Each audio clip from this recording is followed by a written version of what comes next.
Alright, let's look at something called eddy currents, and this is to do with the whole point that we've seen that when we've got a conductor and we've got a magnetic field that's changing, then in that conductor you're going to get an EMF sent up, a voltage set up that produces a current that's going to oppose that. And so for this one you can see that if those X's were increasing, then I'm going to want an EMF going back down, well, coming back through there to oppose those X's getting bigger and bigger through there. So I'm going to actually be able to work out quite quickly that that's what I need, right? Now, this can be a problem. And the reason I say it can be a problem is because it means any type of metal, any type of conductor, aluminium or anything else, is going to produce currents when it's got a flux changing through.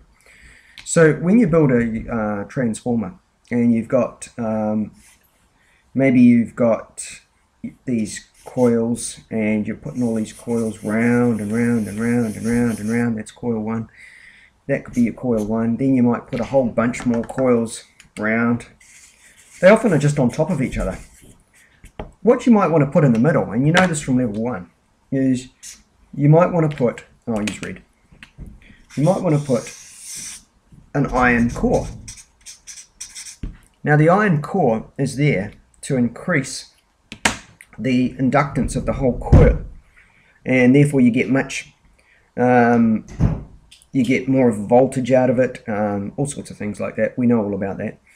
But the point is this, is that iron is a conductor, and therefore you will get currents inside that iron core from this whole eddy current thing. As the flux is changing, that iron core is going to produce its own voltages to resist that.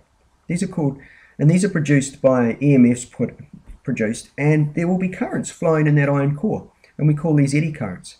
So often when you do an iron core, you have these insulators, you sort of layer it with insulators in between to break it up, and this reduces the whole eddy currents. And if you can reduce the eddy currents, you can reduce this whole resistance from these eddy currents. Now this process can be used constructively, because those eddy currents will produce heat.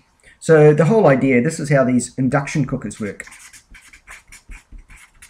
You have this strong changing magnetic field, you put the pot on, it's a metal, eddy currents are produced. It's the eddy currents that heat it up, even though the glass top of your stove is not hot at all, because it's not a conductor, right?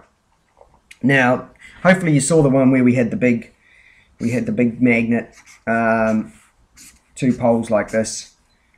It sort of went all the way around like this, and we took bits of metal and just thin slices, and we swung it in between.